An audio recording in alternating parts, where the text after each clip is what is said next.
ಆಕಾಶವಾಣಿ ಚೈತ್ರವನ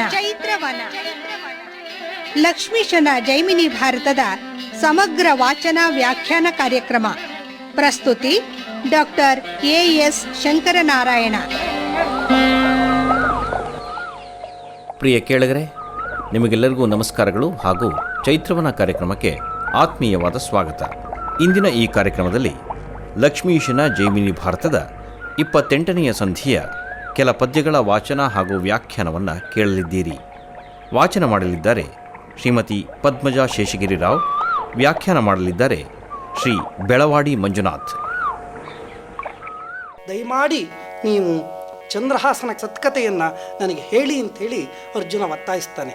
ಚಂದ್ರಹಾಸನ ಕಥೆಯನ್ನು ಕೇಳುವುದಕ್ಕೆ ಅರ್ಜುನ ತೋರಿಸಿದಂತಹ ಆಸಕ್ತಿ ಮತ್ತು ಕುತೂಹಲ ನಾರದರನ್ನು ಪ್ರೇರೇಪಿಸ್ತದೆ. ಕೇರಳ ದೇಶದಲ್ಲಿ ಒಬ್ಬ ರಾಜನಿದ್ದ. ಅವನಿಗೆ ಮೇಧಾವಿನಿ ಎನ್ನುವಂತಹ ಪಟ್ಟದ ರಾಣಿ ಇದ್ಲು. ಅವನ ಪಟ್ಟದ ರಾಣಿಯಲ್ಲಿ ಈ ಮೂಲಾ ನಕ್ಷತ್ರದ ಅರಿಷ್ಟಾಂಶದಲ್ಲಿ ಒಬ್ಬ ಸುಕುಮಾರ ಹುಟ್ಟುತ್ತಾನೆ. ತಂದೆ ಯುದ್ಧ ಮಾಡ್ತಾ ಮಡಿದು ಹೋಗ್ತಾನೆ. ತಾಯಿ ಅಗ್ನಿ ಪ್ರವೇಶವನ್ನು ಮಾಡ್ತಾಳೆ. ಆ ಸಂದರ್ಭದಲ್ಲಿ ಅರಮನೆಯಲ್ಲಿದ್ದಂತಹ ಒಬ್ಬ ದಾದಿ ಆ ಮಗುವನ್ನು ಎತ್ಕೊಂಡು ಕುಂತಳಪುರಕ್ಕೆ ಬರ್ತಾಳೆ. ಏಕಾಂಗಿಯಾಗಿ ಇದ್ದಂತಹ ದಾದಿಯೂ ಕೂಡ ತೀರ್ಕೊಳ್ತಾಳೆ. ಅಷ್ಟು ಸುಂದರವಾಗಿರ್ತಕ್ಕಂತಹ ಮಗು ಬೀದಿಯಲ್ಲಿ ಬಂದು ಅನಾಥನಂತೆ ನಿಂತ್ಕೊಂಡಿರೋದನ್ನು ಕಂಡಂತಹ ಮಹಿಳೆಯರು ಒಬ್ಬೊಬ್ಬರೇ ಆ ಮಗುವನ್ನು ಕರೆದು ಹಣ್ಣು, ಕಜ್ಜಾಯ, ಸಕ್ಕರೆ ಇದನ್ನೆಲ್ಲ ಕೊಡುವರು. ಎಲ್ಲರ ಪ್ರೀತಿಗೆ ಪಾತ್ರನಾಗ್ತಾ ಇದ್ದ. ಎಲ್ಲರೂ ಮುದ್ದಿಸುವಂತೆ ಅವನ ವರ್ತನೆಗಳಿದ್ದು. ಇವನೂ ಅವರ ಮಗನಂತೆ ವರ್ತಿಸ್ತಾ ಇದ್ದ. ಎಲ್ಲರಲ್ಲಿ ಸಮಾನವಾಗಿರ್ತಕ್ಕಂತಹ ಒಂದು ಪ್ರೀತಿಯನ್ನು ಸಂಪಾದಿಸಿದ್ದು ಚಂದ್ರಹಾಸನ ಬಾಲ್ಯದ ಒಂದು ವೈಶಿಷ್ಟ್ಯ. ಬಟ್ಟೆಯೊಳ್ ಪುಣ್ಯವಶದಿಂದ ಅರ್ಭಕನ ಕಣ್ಗೆ ಪುಟ್ಟ ಸಾಲಿಗ್ರಾಮದೊಂದು ರಮಣೀಯ ಶಿಲೆ ಕಟ್ಟೆಸೆಕದಿಂದ ಕಾಣಿಸಲು ಅದಂ ತಾನೆತ್ತಿಕೊಂಡು ಕೆಳಗೆರ್ಗೆ ತೋರಿ ಬಟ್ಟೆಗಲ್ಲು ಇಂತು ವರ್ತುಳದಿಂದ ಚೆಲ್ವಾಗಿ ಪುಟ್ಟೋದೆ ಪೊಸತು ಎಂದು ಪಿಡಿದಾಡುತ್ತ ಒಡನೆ ಬೈತಿಟ್ಟು ಕೊಂಬಂ ಬಾಯುಳ್ ಅನವರತಂ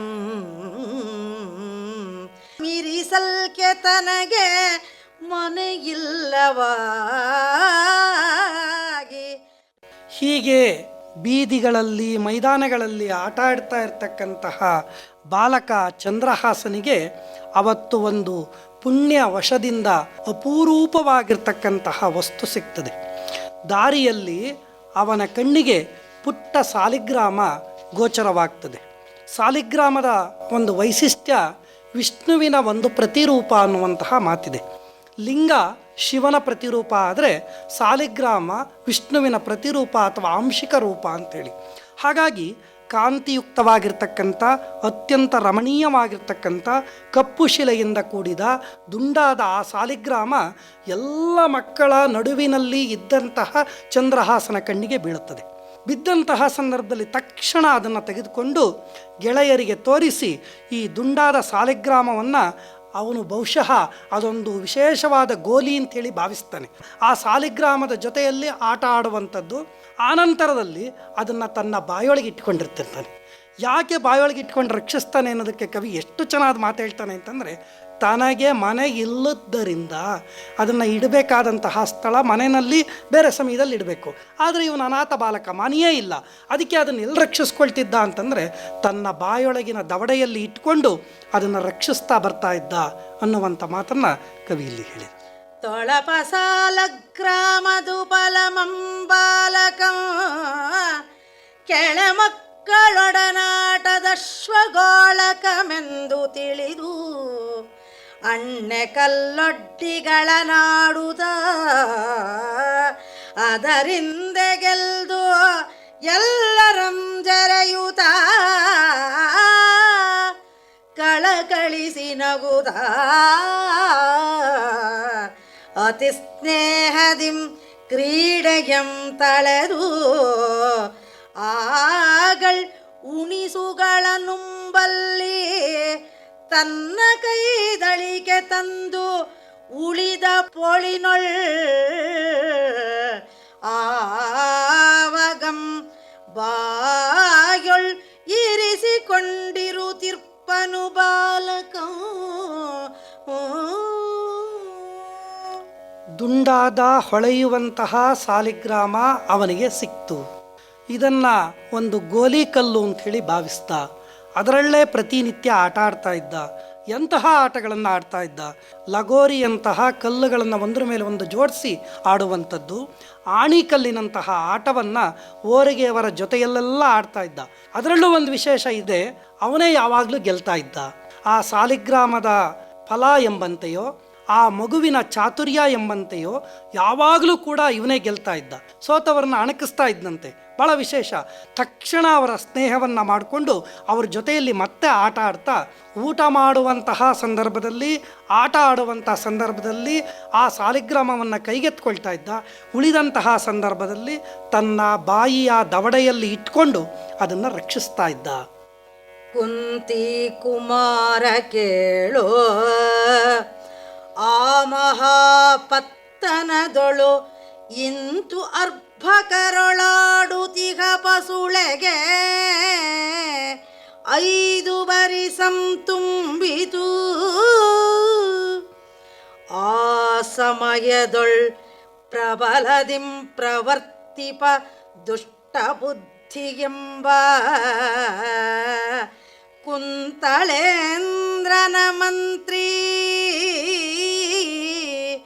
ತನ್ನ ಮನೆಯೊಳ್ ವಿಪ್ರ ಸಂತರ್ಪಣಂ ಗೈಯಲು ಆದ್ವಿಜರ್ ಭೋಜನಾನಂತರದೊಳೈದೆ ಸತ್ಕೃತರಾಗಿ ಕುಳ್ಳಿರ್ದು ಪರಸುತ ಅಲ್ಲಿ ಇರುತ್ತಿದ್ದರು. ಕುಂತಿಯ ಪುತ್ರನಾಗಿರ್ತಕ್ಕಂಥ ಅರ್ಜುನನೇ ಕೇಳು, ಈ ಬಾಲಕನ ಕಥಾ ಸ್ವಾರಸ್ಯ ಈಗ ವಿಶೇಷವಾಗಿದೆ. ಕುಂತಳ ಪಟ್ಟಣದಲ್ಲಿ ಮಕ್ಕಳೊಡನೆ ಆಟ ಆಡ್ತಾ ಇದ್ದಂತಹ ಚಂದ್ರಹಾಸನಿಗೆ 5 ವರ್ಷ ತುಂಬುತ್ತದೆ. 5 ವರ್ಷ ಒಂದು ವಿಶೇಷವಾಗಿರ್ತಕ್ಕಂತಹ ಹಂತ ಅಂತ ಹೇಳ್ತಾರೆ. ಬಾಲ್ಯ ಆರಂಭವಾಗುವಂಥದ್ದು.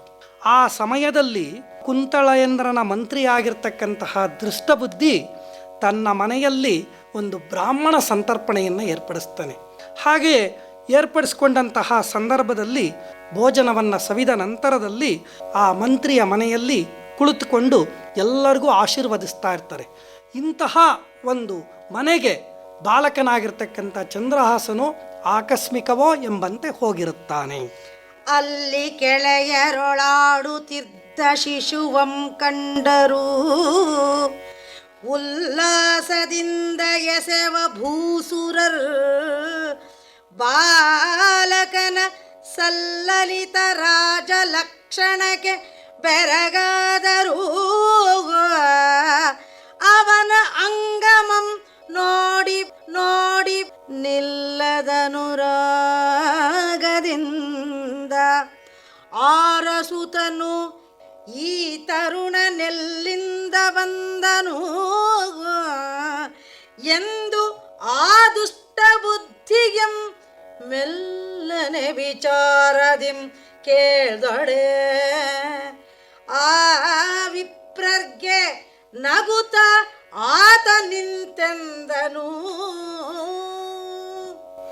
ದುಷ್ಟಬುದ್ಧಿ ಕುಂತಳೇಶ್ವರನ ಮಹಾಮಂತ್ರಿ.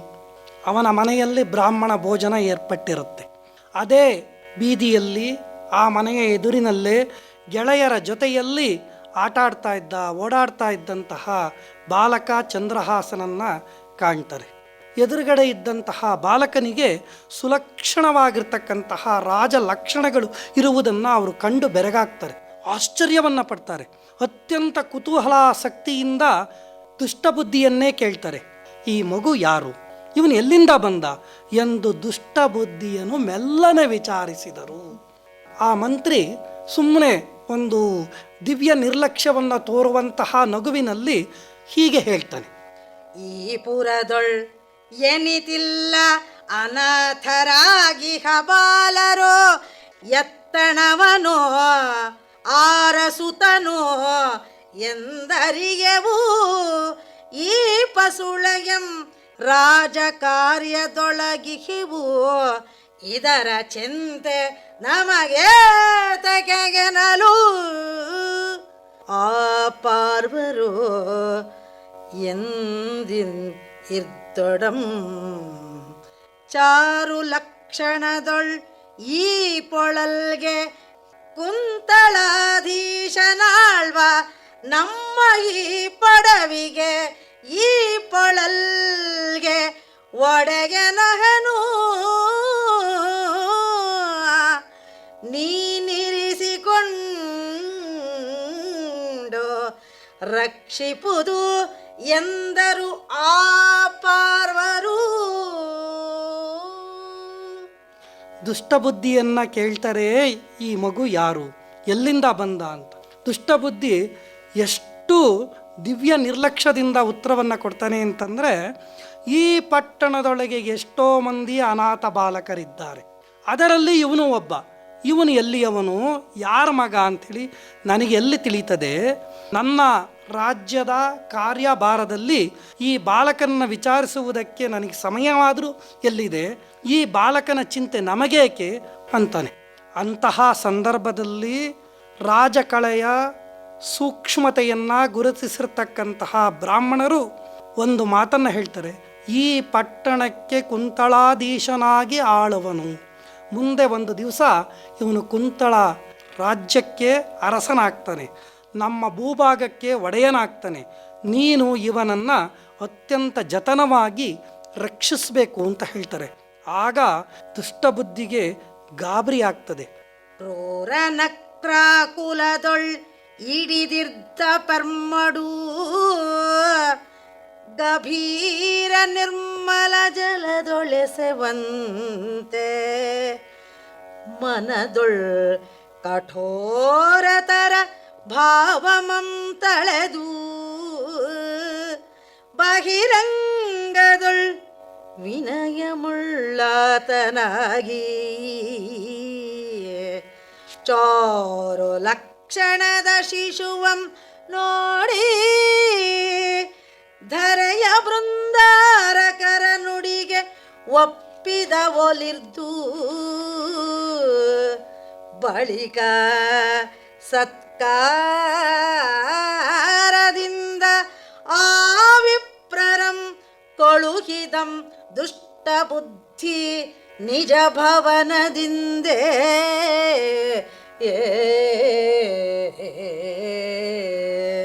ಇವನು ಯಾರೋ ಸಾಮಾನ್ಯ ಮಗು, ಅನಾಥ ಬಾಲಕ ಅಂತ ಹೇಳಿ ದುಷ್ಟಬುದ್ಧಿ ಅತ್ತ ಗಮನವನ್ನೇ ಕೊಟ್ಟಿರೋದಿಲ್ಲ.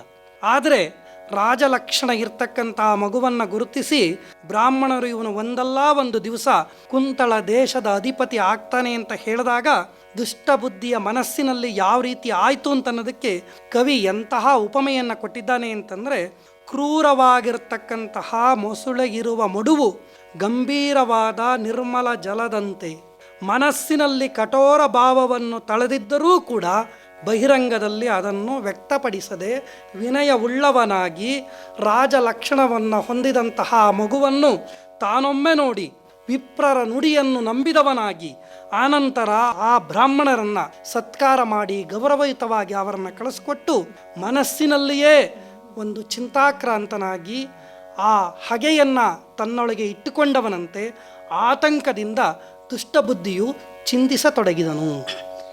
ಈ ಕುಂತಳೇಂದ್ರಂಗೆ ಸುತರಿಲ್ಲ, ರಾಜ್ಯ ಮೆನಗೆ ಏಕಾಧಿಪತ್ಯಮಾಗಿರ್ತಪುದು, ಮುಂದೆ ಇವಂ ಭೂಗಾಂತನಾದ ಪಂಗಡ ವಿಪ್ರರಂದ ನುಡಿ ತಪ್ಪದು. ಎನ್ನಾತ್ಮಜರ್ಗೆ ಬೇಕಾದ ಸಂಪದಂ ಬಯಲಾಗಿ ಪೋಪುದು, ಎಂದು ಕುಮತಿ ಬೇರೊಂದು ಪಾಗ್ಯಮಂ ಚಿಂತಿಸಿ ಭಯಾಗಾರದೊಡಲ ಚಂಡಾಲರಂ ಕರಸಿ ಬೆಸಸಿದನು ಆರು ಅರಿಯದಂತೆ. ದುಷ್ಟಬುದ್ಧಿ ಬಹಳ ಮುಂದಾಲೋಚನೆಯನ್ನು ಮಾಡಿರ್ತಾನೆ. ಅವನ ಆಲೋಚನೆಗೆ, ಅವನ ಕುತ್ಸಿತ ಮನಸ್ಸಿಗೆ ಸರಿಯಾಗಿ ಕುಂತಳಾದೀಶ್ವರನಿಗೆ ಮಕ್ಕಳು ಇರೋದಿಲ್ಲ. ದುಷ್ಟಬುದ್ಧಿಗೆ ಮದನ ಮತ್ತು ಅಮಲ ಅಂತ ಹೇಳಿ ಇಬ್ಬರು ಮಕ್ಕಳಿರ್ತಾರೆ. ಇವರಿಬ್ಬರಿಗೆ ಈ ಕುಂತಳ ದೇಶದ ಪಟ್ಟ ಸಿಗ್ತದೆ ಅಂತನ್ನುವಂಥದ್ದು ಅವನ ನಂಬಿಕೆ ಆಗಿರುತ್ತೆ. ಆದರೆ ಈ ಬ್ರಾಹ್ಮಣರು ಹೇಳ್ತಾ ಇದ್ದಾರೆ, ಇವನು ಕುಂತಳ ದೇಶಕ್ಕೆ ಅಧಿಪತಿ ಆಗ್ತಾನೆ ಅಂತ. ಹಾಗೇನಾದರೂ ಆದರೆ ನನ್ನ ಮಕ್ಕಳಿಗೆ ಇಬ್ಬರಿಗೆ ಸಿಗ್ತಾ ಇರ್ತಕ್ಕಂಥ ಸಂಪತ್ತು ವ್ಯರ್ಥವಾಗಿ ಹೋಗ್ತದಲ್ಲ ಅಂತ ಹೇಳಿ ಯೋಚನೆ ಮಾಡಿರ್ತಕ್ಕಂತಹ ದುಷ್ಟಬುದ್ಧಿ ಏನು ಉಪಾಯವನ್ನು ಹೇಳ್ತಾನೆ. ಕಾನನಂತರದೊಳು ಈ ತರಳ ಕೊಂದು ನೀವು ಏನಾದೊಡಂ ಕುರುಪು ತಂದು ಎನಗೆ ತೋರ್ಪುದೆಂದು ಆ ನರೇಂದ್ರನ ಮಂತ್ರಿ ಬೆಸಸಿದಡೆ. ಪಶುಘಾತಕಿಗಳು ಆಡುತಿಹ ಶಿಶುವನು ಹೀನದಯದಿಂದ ಪಿಡಿದತ್ತಿಕೊಂಡೊಯ್ದರ್ ಭಯಾನಕದೊಳು ಅಂದು ಕೊಲೆಗೆಳಸಿ ಪ್ರಹ್ಲಾದನಂ ದಾನವೇಶ್ವರನ ಆಜ್ಞೆಯಂ ಕಾಳರಕ್ಕಸರ್ ಬಂದು ಕೈ ದುಡುಕಿದಂತೆ ಪಶುಘಾತಕಿಗಳು ಆಡುತಿಹ ಶಿಶುವನು ಹೇನದಯದಿಂದ ಪಿಡಿದತ್ತಿಕೊಂಡೊಯ್ದರ್ ಭಯಾನಕದೊಳು. ಯಾರಿಗೂ ತಿಳಿಯದಂತೆ ಭಯಂಕರವಾಗಿರ್ತಕ್ಕಂಥ ಪಶುಘಾತಕರನ್ನು ಕರೆಸಿ ದುಷ್ಟಬುದ್ಧಿ ಏನು ಹೇಳ್ತಾನೆ ಅಂತಂದರೆ, ಈ ಬಾಲಕನನ್ನು ಎತ್ತಿಕೊಂಡು ಕಾಡಿನ ಮಧ್ಯಕ್ಕೆ ಕರೆದುಕೊಂಡು ಹೋಗಿ ಅವನನ್ನು ಕೊಂದು ಏನಾದರೊಂದು ಕುರುಹನ್ನು ತಂದು ತೋರಿಸುವುದು ಅಂಥೇಳಿ ಅವರಿಗೆ ಆದೇಶವನ್ನು ಕೊಟ್ಟುಬಿಡ್ತಾನೆ. ಮಂತ್ರಿಯ ಆದೇಶ ಪಾಲಿಸಲೇಬೇಕು. ಈ ಮಕ್ಕಳೊಡನೆ ಆಟ ಆಡ್ತಾ ಇರ್ತಕ್ಕಂತಹ ಬಾಲಕ ಚಂದ್ರಹಾಸನನ್ನು ಹೇಗೆ ಕರ್ಕೊಂಡು ಹೋಗ್ತಾರೆ ಅಂತಂದರೆ, ಅತ್ಯಂತ ಕ್ರೂರವಾಗಿ ಹಿಡಿದೆತ್ತಿಕೊಂಡು ಹಿರಣ್ಯಕಶಿಪು ಕಯಾದುವಿನ ಮಗನಾದ ಪ್ರಹ್ಲಾದನನ್ನು ತನ್ನ ತಂದೆ ಹಿರಣ್ಯಕಶಿಪು ರಾಜಾಜ್ಞೆಯನ್ನು ಮಾಡಿ ಕಾಳ ರಕ್ಕಸರಿಗೆ ಹೇಳ್ತಾನೆ, ಈ ಮಗುವನ್ನು ಕೊಲ್ಲಿಸಿ ಅಂಥೇಳಿ. ಅದೇ ರೀತಿಯಲ್ಲಿ ದುಷ್ಟಬುದ್ಧಿಯು ಹೇಳ್ತಾನೆ, ಈ ಮಗುವನ್ನು ಕರ್ಕೊಂಡು ಹೋಗಿ ಕೊಂದು ನನಗೊಂದು ಕುರುಹನ್ನು ತಂದುಕೊಡಿ ಅಂಥೇಳಿ. ಹಾಗೆ ಹೇಗೆ ಪ್ರಹ್ಲಾದನನ್ನು ಕಾಳರಕ್ಕಸರು ಕರ್ಕೊಂಡು ಹೋಗಿದ್ರೋ ಅದೇ ರೀತಿಯಲ್ಲಿ ದುಷ್ಟಬುದ್ಧಿಯಿಂದ ಆದೇಶಿತರಾಗಿರ್ತಕ್ಕಂತಹ ಪಶುಘಾತಕರು ಚಂದ್ರಹಾಸನನ್ನ ಅರಣ್ಯಕ್ಕೆ ಎಳೆದೊಯ್ದರು. ಪಾತಕಿಗಳ ಒಡಲೊಳಿಗ ಪರಮಾತ್ಮನಂತೆ ಯಮದೂತರೆಳೆ ತಂದ ಅಜಾಮಿಳನಂತೆ ಕಾಕ ಸಂಘಾತದೊಳ್ ಸಿಕ್ಕಿರ್ದ ಕೋಗಿಲಿಯ ಮರಿಯಂತೆ ನಲುಗಿ ಕತ್ತಲೆಯೊಳಿರ್ದ ಶೀತಲ ಮರೀಚಿಲಾಂಛನದಂತೆ ಬಹಳ ಕೋಪಾತಿಶಯದೊಳಗಿಗ ವಿವೇಕದಂತೆ ಆ ಪಶುಘಾತಕಿಗಳೆತ್ತಿಕೊಂಡೊಯ್ವ ಬಾಲಕ ನಿರ್ಧನು ಆವರಣೆಯೊಳು ಅಂಜುತ ಅಳುತೆ ಬಾಲಕನು ಇರ್ದನು. ಮೊದಲೇ ಭಯಂಕರವಾಗಿರ್ತಕ್ಕಂತಹ ಪಶುಘಾತಕರು, ಕ್ರೂರಿಗಳು. ಅಂಥವರು ರಭಸವಾಗಿ ಕ್ರೂರತನದಿಂದ ಎತ್ಕೊಂಡು ಹೋಗ್ತಾ ಇದ್ದರೂ ಕೂಡ ಚಂದ್ರಹಾಸ ಹೇಗಿದ್ದ ಅನ್ನೋದಕ್ಕೆ ಕವಿ 4 ಉಪಮೆಗಳನ್ನು ಕೊಡ್ತಾನೆ. ಅತ್ಯಂತ ತೀಕ್ಷ್ಣವಾದ ಪರಿಣಾಮಕಾರಿಯಾಗಿರ್ತಕ್ಕಂತಹ ಉಪಮೆಗಳು. ಪಾಪಿಯ ಆತ್ಮದೊಳಿರುವ ಪರಮಾತ್ಮನಂತೆ. ಯಾವುದೇ ಮನುಷ್ಯ ಎಷ್ಟೇ ಕ್ರೂರಿಯಾಗಿರಲಿ, ಅವನ ಆತ್ಮದಲ್ಲಿ ಪರಮಾತ್ಮ ಇರ್ತಾನೆ ಎನ್ನುವಂಥ ನಂಬಿಕೆ ಇದೆ. ಯಮದೂತರು ಎಳದೈವ ಅಜಾಮಿಳನಂತೆ. ಅಜಾಮಿಳ ಅಂತಕ್ಕಂಥವನು ಕನ್ಯಾಕುಬ್ಜದಲ್ಲಿರ್ತಕ್ಕಂತಹ ಒಬ್ಬ ಬ್ರಾಹ್ಮಣ. ಅವನು ತಂದೆ ತಾಯಿ ಪತ್ನಿ ಎಲ್ಲರನ್ನೂ ಕೂಡ ದೂರ ಮಾಡಿ ವೇಶ್ಯೆಯ ಸಂಘವನ್ನು ಮಾಡಿ ದುರಾಚಾರದಲ್ಲಿ ತೊಡಗಿಸ್ಕೊಂಡಿರ್ತಾನೆ. ಅವನಿಗೆ ನರಕವೇ ಸಿಗುತ್ತೆ ಅಂಥೇಳಿ ಆಗ್ಬಿಟ್ಟಿರುತ್ತೆ. ಆದರೆ ಅಂತ್ಯದಲ್ಲಿ ಅವನಿಗೆ ಜ್ಞಾನೋದಯವಾಗಿ ನಾರಾಯಣ ಸ್ಮರಣೆಯನ್ನು ಮಾಡಿ ನಾರಾಯಣನ ಒಲಿಸ್ಕೊಂಡು ಅವನ ಸಾಕ್ಷಾತ್ಕಾರವನ್ನು ಪಡೆದು ಒಂದು ದಿವ್ಯ ಗತಿಯನ್ನು ಪಡಿತಾನಂತೆ. ಹಾಗೆ ಯಮದೂತರು ಎಳೆದುಕೊಂಡು ಹೋಗ್ತಾ ಇದ್ದರೂ ಕೂಡ ದಿವ್ಯಗತಿಯನ್ನು ಪಡೆದಂತಹ ಅಜಮಿಳನಂತೆ ಕಾಗೆಗಳ ಸಮೂಹದಲ್ಲಿ ಸಿಲುಕಿದ ಕೋಗಿಲೆಯ ಮರಿಯಂತೆ. ಕಾಗೆಗಳು ಕೋಗಿಲೆ ಮರಿ ಸಿಕ್ಕಿದರೆ ಕುಕ್ಕಿ ಕುಕ್ಕಿ ಕುಕ್ಕಿ ಸಾಯಿಸ್ತವಂತೆ. ಆ ರೀತಿಯಲ್ಲಿ ಚಂದ್ರಹಾಸ ಯಮಘಾತಕರ ನಡುವೆ ಇದ್ದ. ಹಾಗಿದ್ದರೂ ಕೂಡ ಕತ್ತಲೊಳಗಿದ್ದ ಶೀತಲ ಚಂದ್ರನ ಕಿರಣದಂತೆ. ದಟ್ಟವಾಗಿರ್ತಕ್ಕಂಥ ಕತ್ತಲಿನಲ್ಲಿ ಚಂದ್ರನ ಬೆಳಕಿನ ಒಂದು ಕಿರಣ ಕಾಣಿಸ್ಕೊಳ್ಳುವಂತೆ ಇನ್ನೂ ವಿಶೇಷವಾದ ಮಾತು ಹೇಳ್ತಾನೆ, ಅತಿಯಾದ ಕೋಪದೊಳಗಿರುವ ವಿವೇಕದಂತೆ. ಎಷ್ಟೇ ಕೋಪ ಬಂದರೂ ಕೂಡ ಎಲ್ಲೋ ಒಂದು ಮೂಲೆಯಲ್ಲಿ ಒಂದು ಸಣ್ಣ ವಿವೇಕದ ಎಳೆ ಇರುತ್ತಂತೆ. ಆ ರೀತಿ ಎಳೆದೊಯ್ತಾ ಇದ್ದರೂ ಕೂಡ ಚಂದ್ರಹಾಸ ಒಂದು ಆಶಾಭಾವನೆಯನ್ನು ಇಟ್ಕೊಂಡಿರ್ತಾನೆ. ಆದರೂ ಕೂಡ ಬಾಲ ಸಹಜವಾಗಿರ್ತಕ್ಕಂತಹ ಅಂಜಿಕೆ ಮತ್ತು ಅಳುವಿಕೆ ಅವನಲ್ಲಿರುತ್ತೆ. ಹೀಗಿದ್ದರೂ ಕೂಡ ನಾವು ಅವನಲ್ಲಿದ್ದಂತಹ ಒಂದು ಆತ್ಮಸ್ಥೈರ್ಯದ ಆತ್ಮವಿಶ್ವಾಸದ ಒಂದು ಗೆರೆಯನ್ನು ನಾವು ಇಲ್ಲಿ ಕಾಣಬಹುದು. ಪೆಗಲೊಳೇರಿಸಿ ಬನಕೆ ಚಂಡಾಲರೊಯ್ಯುತ್ತಿರೆ ಮಿಗೆ ಬೆದರಿ ಭಯದಿಂದೆ ಬಾಲಕಂ ಬಾಯೊಳ್ ಆವಗಂ ಇರಿಸಿಕೊಂಡಿರ್ಪ ದಿವ್ಯ ಸಾಲಗ್ರಾಮದು ಫಲದ ಅತಿ ಮಹಿಮೆಯಿಂದೆ ಬಗೆದೋರಲಾಗ ಮುರಹರ ಕೃಷ್ಣ ಕಮಲಾಕ್ಷ ಖಗರಾಜ ಗಮನ ಸಲಗು ಎಂದು ಚೀರಿದೊಡ ಅವನ ಮಗ ನೋಡಿ ಕರುಣದೆ ಕಟು ಕರೆದೆ ಕರಗೆದುದು ಅದೆಂತ ಹರಿನಾಮದ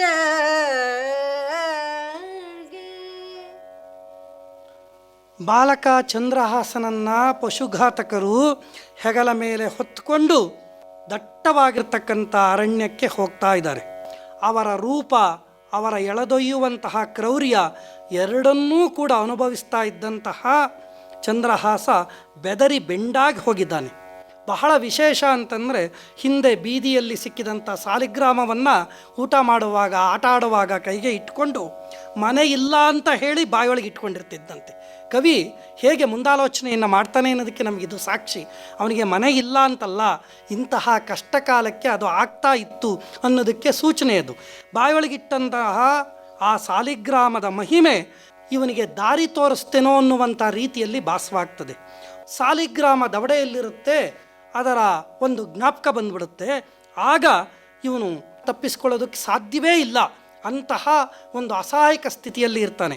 ಆಗ ಏನು ಮಾಡ್ತಾನೆ ಅಂತಂದರೆ, ಸಾಲಿಗ್ರಾಮದ ಮಹಿಮೆಯೋ ಎಂಬಂತೆ ವಿಷ್ಣುವನ್ನು ಮುರಹರ, ಕೃಷ್ಣ, ಕಮಲಾಕ್ಷ, ಗರುಡವಾಹನ, ನನ್ನನ್ನು ಸಲುಹು ಅಂತ ಹೇಳಿ ಸ್ತೋತ್ರವನ್ನು ಮಾಡ್ತಾನಂತೆ. ಭಕ್ತಪ್ರಿಯನಾಗಿರ್ತಕ್ಕಂತಹ ವಿಷ್ಣು ಹಾಗೆ ಕೂಗ್ತಾ ಇದ್ದಂತಹ, ಅಳಲನ್ನು ವ್ಯಕ್ತಪಡಿಸ್ತಾ ಇದ್ದಂತಹ ಸಂದರ್ಭದಲ್ಲಿ ಅವನ ಕೃಪಾಕಟಾಕ್ಷವೋ ಅನ್ನುವಂತೆ ಪಶುಘಾತಕರು ಕರುಣೆಯಿಂದ ಈ ಮಗುವಿನ ಮುಖವನ್ನು ಒಂದು ಸರಿ ನೋಡ್ತಾನೆ. ಬಹುಶಃ ವಿಷ್ಣುವಿನ ಒಂದು ಧ್ಯಾನ ಅವರ ಮನಸ್ಸನ್ನು ಪರಿವರ್ತಿಸ್ತು ಅಂತನ್ನುವಂಥದ್ದನ್ನು ಕವಿ ನಮಗೆ ಹೇಳಬೇಕಾಗಿದೆ. ಅವರ ಮನಸ್ಸು ಕರಗಿ ಮುಖವನ್ನು ನೋಡ್ತಾರೆ. ಅವರ ಉದ್ದೇಶದ ಮರೆತ ಹೋಗುವಂಥ ರೀತಿಯಲ್ಲಿ ಅದು ಪ್ರಭಾವಿತವಾಗ್ತದೆ.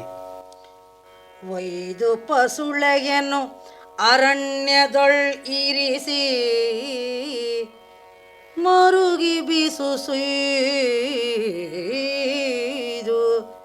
ಪಶುಘಾತಕಿಗಳು ಆ ದುಷ್ಟ ಬುದ್ಧಿಯಂ ಬೈದು ಶಿಶುವಧೆಗೆ ಅಳುಕಿ ನಿಂದು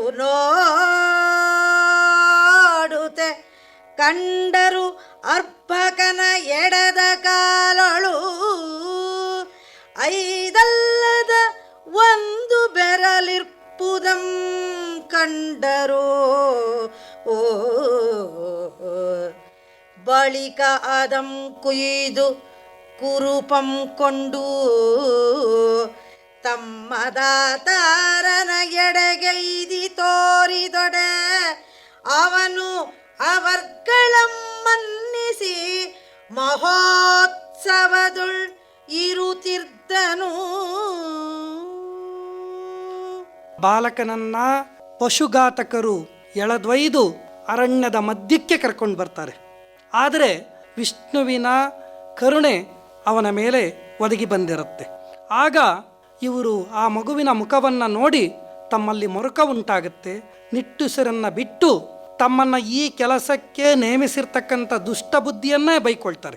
ಬಾಲಕನ ಬಗ್ಗೆ ಅನುಕಂಪವನ್ನು ತೋರಿಸ್ತಾರೆ. ಅವರಿಗೆ ಒಂದು ರೀತಿಯ ಅಳುಕು ಉಂಟಾಗ್ತದೆ. ಅವರು ಆತಂಕದಿಂದ ನಿಂತ್ಕೊಂಡು ನೋಡ್ತಾರೆ. ಆ ಮಗುವನ್ನು ಕೊಲ್ಲೋದು ಹೇಗೆ ಅಂತ ಹೇಳಿ ಯೋಚನೆ ಮಾಡ್ತಾರೆ. ಯೋಚನೆ ಮಾಡಿ ಆ ಮಗುವಿಗೆ ಎಡಗಾಲಿನಲ್ಲಿ 6ನೆಯ ಬೆರಳು ಇರ್ತದೆ. ಆ ಬೆರಳನ್ನು ಕುಯ್ದು ಕುರುಹು ಅಂಥೇಳಿ ತನ್ನ ಕೆಲಸಕ್ಕೆ ನೇಮಿಸಿದಂತಹ ಮಹಾಮಂತ್ರಿ ದುಷ್ಟಬುದ್ಧಿಗೆ ತಂದುಕೊಡ್ತಾರೆ. ದುಷ್ಟಬುದ್ಧಿ ಅವರನ್ನು ನಂಬಿ ಆ ಮಗು ಸತ್ತೋಯ್ತು, ತನ್ನ ಮಕ್ಕಳ ಮುಂದಿನ ರಾಜ್ಯಭಾರಕ್ಕೆ ಇದ್ದಂತಹ ಕಂಟಕ ತಪ್ಪಿತು ಅಂಥೇಳಿ ಮಹೋತ್ಸವದಲ್ಲಿ ಅತ್ಯಂತ ಸಡಗರ ಸಂಭ್ರಮದಿಂದ ಉತ್ಸವದಲ್ಲಿ ತೊಡಗಿಸಿಕೊಳ್ತಾನೆ. ಇತ್ತಲ ವಿಪಿನದೊಳ್ ತನ್ನ ವದನದೊಳಿದ್ದ ವೃತ್ತ ಸಾಲಗ್ರಾಮ ಶಿಲೆಯ ಪ್ರಭಾವದಿಂದ ಉತ್ತಮ ಶ್ಲೋಕನಂ ಭಜಿಸಿ ದಯೆಗೆ ಐದೆಡದ ಕಾಲ ಷಷ್ಟಾಂಗುಳಿಯನ್ನು ಕತ್ತರಿಸಿಕೊಂಡು ಉಳುಗಿ ಪಾದರಂತ್ಯರ್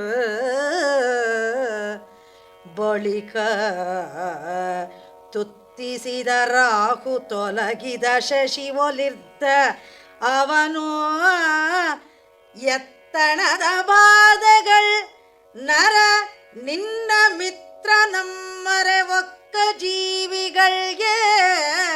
ದುಷ್ಟಬುದ್ಧಿಯ ಸೇವಕರು ಚಂದ್ರಹಾಸನ 6ನೇ ಬೆರಳನ್ನು ಕತ್ತರಿಸಿ ತೆಗೆದುಕೊಂಡು ಹೋಗ್ತಾರೆ. ಕಾಡಲ್ಲಿ ಚಂದ್ರಹಾಸ ಒಬ್ಬನನ್ನೇ ಬಿಟ್ಟು ಹೋಗಿರ್ತಾರೆ. ಆತಂಕ, ಅಳುಕು ಎಲ್ಲ ಇರ್ತದೆ. ತನ್ನ ಬಾಯೊಳಗೆ ಇಟ್ಕೊಂಡಿದ್ದಂತಹ ಸಾಲಿಗ್ರಾಮ ಒಂದೇ ಆಧಾರ. ಆ ದುಂಡಾಗಿರ್ತಕ್ಕಂತಹ ಸಾಲಿಗ್ರಾಮದ ಪ್ರಭಾವ ವಿಶೇಷವಾಗಿರ್ತಕ್ಕಂಥದ್ದು. ಆ ಉತ್ತಮವಾಗಿರ್ತಕ್ಕಂತಹ ಸಾಲಿಗ್ರಾಮ ಇವನಿಗೆ ಸಿಕ್ಕಿರುತ್ತೆ. ಅದನ್ನು ಸ್ತೋತ್ರ ಮಾಡ್ತಾ ಇರ್ತಾನೆ, ಶ್ರೀಹರಿ ಕೃಷ್ಣ ಕಮಲಾಕ್ಷ ಅಂತ ಹೇಳಿ. ಆ ಸ್ತೋತ್ರದ ಪ್ರಭಾವದಿಂದ ಆ ಘಾತಕರು ನನ್ನ ಮೇಲೆ ದಯೆಗೈದಿದ್ದಾರೆ. ಕೇವಲ ನನ್ನ 6ನೇ ಬೆರಳನ್ನು ಕತ್ತರಿಸ್ಕೊಂಡು ಹೋಗಿ ಜೀವವನ್ನು ಉಳಿಸಿದ್ದಾರೆ. ಹಾಗಾಗಿ ಈ ಜೀವವನ್ನು ಉಳಿಸಿರ್ತಕ್ಕಂತಹ ರೀತಿಯನ್ನು ಕಂಡು ನಾರದರು ಹೇಳ್ತಾರೆ, ಅರ್ಜುನ ನಿನ್ನ ಗೆಳೆಯ ಶ್ರೀಕೃಷ್ಣ ಅವನನ್ನು ಮರೆ ಹೊಕ್ಕಂತಹ ಜೀವಿಗಳಿಗೆ ನೋವು ಅನ್ನುವಂಥದ್ದುಂಟೆ ಅಂತ ಹೇಳಿ ಅರ್ಜುನನ್ನೇ ಕೇಳಿ ನಾರದರು ಒಂದು ಸಮಾಧಾನಕರವಾಗಿರ್ತಕ್ಕಂತಹ ಮಗುವಿನ ಬೆರಳು ಹೋದರೂ ಕೂಡ ಅದರ ಜೀವ ಉಳಿತು ಅಂತನ್ನುವಂತಹ ಮಾತನ್ನು ಹೇಳಿ ಅರ್ಜುನನಿಗೆ ಈ ಕಥೆಯನ್ನು ವಿಶೇಷವಾಗಿ ಮನವರಿಕೆ ಮಾಡಿಕೊಡ್ತಾ ಇದ್ದಾರೆ. ಇದುವರೆಗೆ ಲಕ್ಷ್ಮೀಶನ ಜೈಮಿನಿ ಭಾರತದ 28ನೆಯ ಸಂಧಿಯ ಕೆಲ ಪದ್ಯಗಳ ವಾಚನ ಹಾಗೂ ವ್ಯಾಖ್ಯಾನವನ್ನು ಕೇಳಿದಿರಿ. ವಾಚನ ಮಾಡಿದವರು ಶ್ರೀಮತಿ ಪದ್ಮಜಾ ಶೇಷಗಿರಿರಾವ್, ವ್ಯಾಖ್ಯಾನ ಮಾಡಿದವರು ಶ್ರೀ ಬೆಳವಾಡಿ ಮಂಜುನಾಥ್. ಚೈತ್ರವನ ಕೇಳಿದ್ರಿ. ಕಾರ್ಯಕ್ರಮದ ಪ್ರಸ್ತುತಿ ಡಾಕ್ಟರ್ ಎಎಸ್ ಶಂಕರನಾರಾಯಣ. ನಿರ್ಮಾಣ ನೆರವು ಸಂಜೀವ ಆರ್ ನಾಮಣ್ಣವರ್. ಇದು ಇಂದಿನ ಚೈತ್ರವನ. ಈ ಕಾರ್ಯಕ್ರಮ ಆಕಾಶವಾಣಿ ಭದ್ರಾವತಿ ಕೇಂದ್ರದ ಕೊಡುಗೆ.